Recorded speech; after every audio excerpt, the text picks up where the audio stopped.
On the Middle East, I want to give you an insight tonight into how the ABC, the public broadcaster you fund with more than $1 billion of your tax dollars every year, how that ABC tries to shut down criticism and refuses to be accountable for its biased journalism. I'll show you a complaint made about me, about what I share with you on this program and what I write in The Australian. This complaint has come from a very senior taxpayer-funded executive at the ABC, Justin Stevens, the public broadcaster's Director of News. He sent it to Michael Miller, the Executive Chair of News Corp Australia, copying in the CEO of Sky News, Paul Whittaker, and Editor-in-Chief of The Australian, Michelle Gunn. The letter says that my column in last weekend's Australian and an editorial on this program last week focusing on ABC correspondent Matthew Doran in the Middle East were, quote, a disgrace. In reality, my pieces focused on much more than Doran.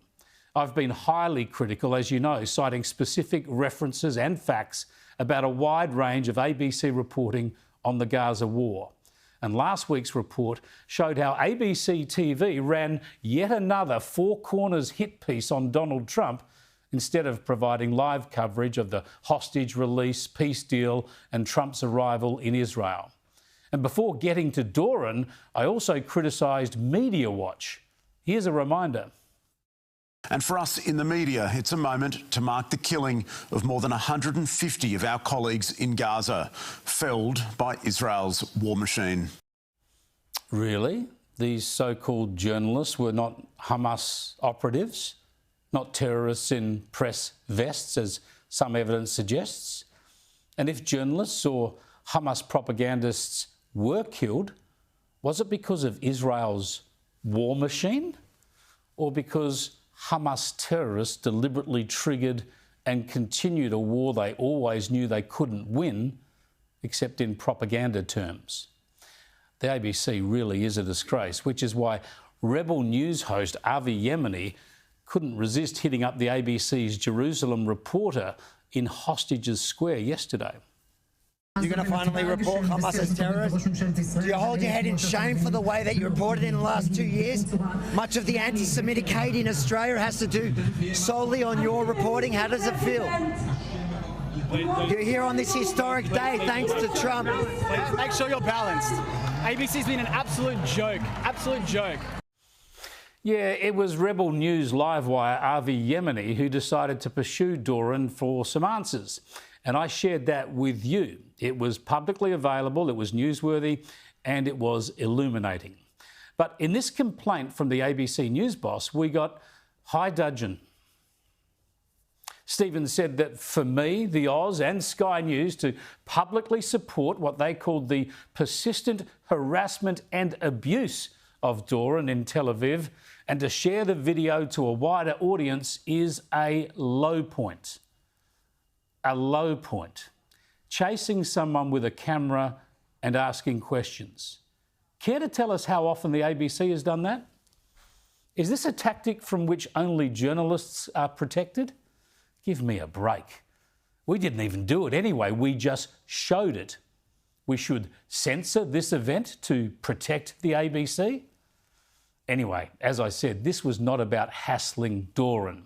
In my column in The Australian, I said Rebel News was unfair to Doran, holding him single-handedly responsible for the ABC's appalling coverage when blame lies much more broadly with the ABC News and Current Affairs Division, its practitioners and its leadership.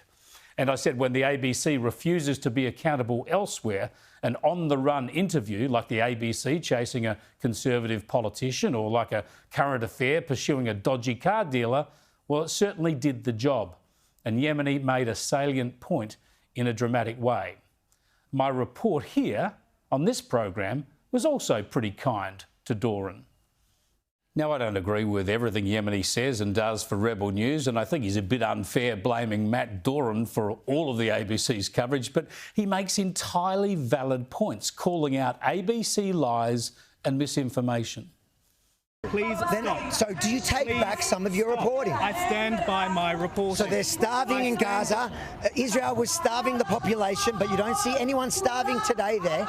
You don't see anyone malnutrition there today in the footage that we're seeing come out of Gaza. They're celebrating.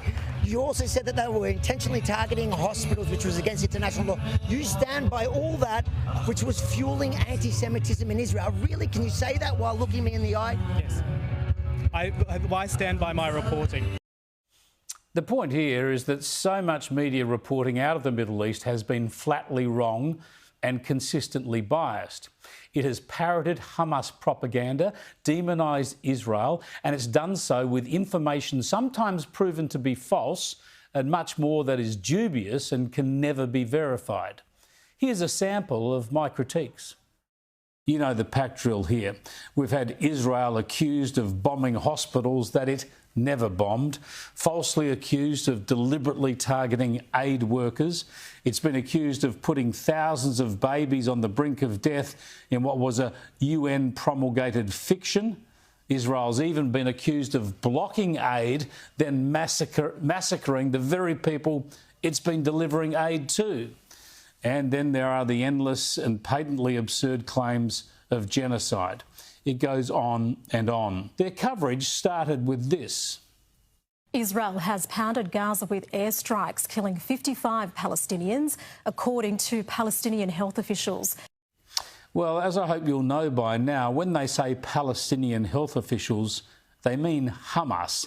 They are quoting numbers provided by, or at least approved by, Hamas, one of the world's most bloodthirsty Islamist extremist terrorist organisations. So trust those numbers at your peril. I wouldn't repeat anything that Hamas offers. In fact, the ABC went on to say that 80% of all the deaths in this war are likely to be civilians. Again, this would be Hamas propaganda, impossible to verify and certain not to be true, given that Hamas terrorists operate against the rules of war in civilian clothes among civilian populations. And then Lyons himself relays some of the standard terrorist propaganda claims. A lot of strong emotions in this courtyard at the moment. Several of the men say they were tortured by Israelis while in prison. Yeah, that's the standard claim from all terrorists. John Lyons would know that. They are trained to claim they are tortured if ever they're captured. And your taxpayer-funded ABC just puts that claim to air on their behalf. This is terrible stuff from the ABC, and it helps to explain why so many people fail to understand this issue, because they're fed misleading propaganda rather than the facts. Yeah, there are just some of the key points over many, many months, 2 years in fact. So much of the media has been biased, but it's of course the ABC that uses our tax dollars, and its coverage of course has been consistently jaundiced and misleading. This is a war between a brutal Islamist terrorist organisation intent on shocking the world with its killing, torture and kidnapping of innocent Israelis against an army operating under the rule of law on instructions from a government in a vibrant democracy determined to defend itself. But the ABC has portrayed it at best as a clash between two equivalent sides, or at worst, as an Israeli aggression against a beleaguered people. Yet Stevens writes that the ABC's Middle East team deliver important journalism with courage, dedication and integrity, and the audience response demonstrates their work is valued. No impartial observer could be anything but positive about Matt's work. Well, that is just a puerile assertion. It addresses none of the substance, and it shows that Stevens and the ABC are in denial. And it's also a weak attempt to narrow the focus, because this is not about Doran and the Middle East team, and Stevens knows that. This is about ABC reporters, producers and presenters back in Australia too. And it's especially about senior editorial leaders like Stevens, as I said on air and in the paper. Stevens' letter then tried for some cheap shots. He said, "My claim the ABC was chased out of Hostage Square is factually wrong. The team moved to get data reception, something I wouldn't have experienced in Sydney." How pathetic, and again, he's wrong. My column clearly said Doran was chased through the square, not out of it, as if that makes any difference. And as it happens, earlier this year in Israel, I had quite a few problems moving around and changing platforms to get my video feeds out of Israel. Stevens also suggests that if News Corp journalists were subjected to anything like this, the industry would condemn it. This is laughable. The ABC has spent countless hours at taxpayers' expense attempting to demonise, defame and destroy critics like me over the years. Their Media Watch program is often dedicated to it. They once dedicated an entire program to character assassination against me. My employer at the time didn't have the kahunas to take on the ABC. A royal commission vindicated me and the ABC still never apologised. Decades later, they quite literally showed me up a dog, apparently to try to intimidate me into silence. And have a look at this recent example that relates to the Middle East, when they tried to ridicule and bully my colleague Shari Markson over her exclusive interview with Israeli Prime Minister Benjamin Netanyahu. Their petty headline of "When Benny met Shari" set the tone. Then they attacked Markson's journalism, as they've done repeatedly over the years. They didn't like the fact she ignored their fallacious genocide angles, and they invited a former Labor staffer and ABC stalwart to join in on their pile-on. We asked the decorated veteran television interviewer Kerry O'Brien for his view. Shari Markson might as well have simply handed Benjamin Netanyahu a microphone and said, "Let me know when you're finished." O'Brien and his peers shared with us some of the questions they would have asked the Israeli PM. They're on our website, and I'd encourage you to read them. Yeah, I had a look at those. And what did Red Kerry suggest as a question? He reckons he would have gone Bibi over Israel losing the PR war and how there is a disproportionate death toll between Israel and Palestinians. What a dumb question. The same ABC line, the same false equivalence and the same Hamas propaganda. It's great to see that even in his retirement, Kerry O'Brien is sticking to the standard Green left positions.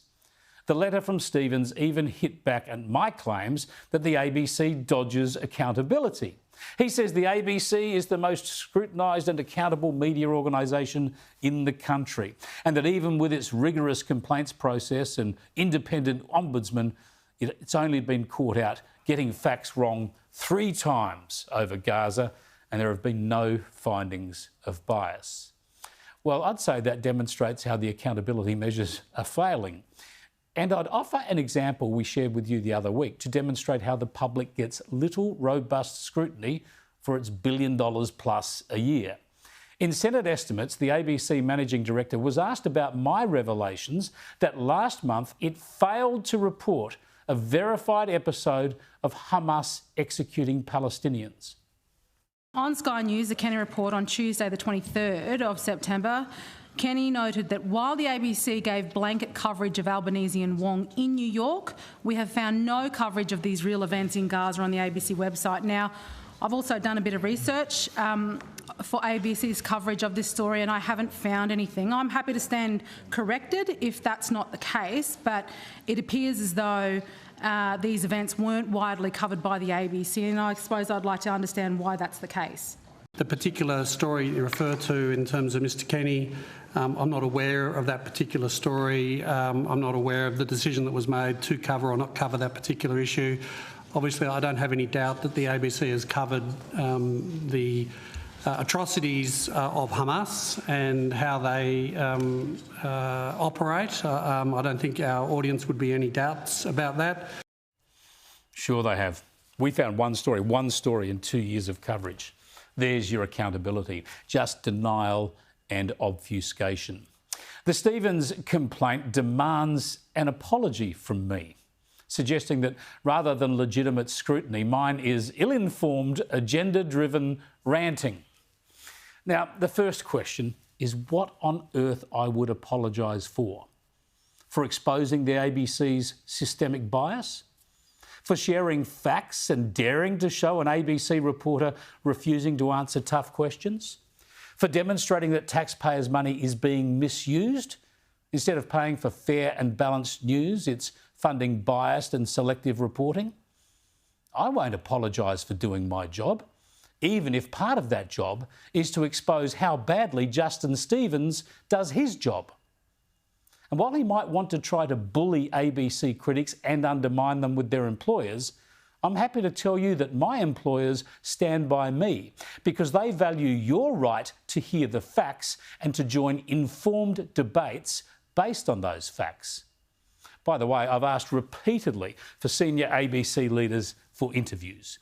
I said this at the end of the very report they've complained about. I'd be happy to speak to an ABC reporter or news boss or the ABC boss on air here anytime to discuss their Middle East reporting. They should be accountable. We asked Justin Stevens for an interview this week. He declined. And remember, after years of seeking an interview with the previous managing director, I buttonholed him and he said this. And I have been waiting for you to invite me onto your program. Anytime. Yeah. That's a standing invitation. All right. Well, actually, we've requests in the past. Right. We'll make that date soon. Okay. All right. Have a good night, Chris. And despite our many follow-ups, he, of course, never fronted. The trouble is the ABC is only accountable within its own government-funded green left ecosystem. It needs to be accountable to all Australians because we all pay for it.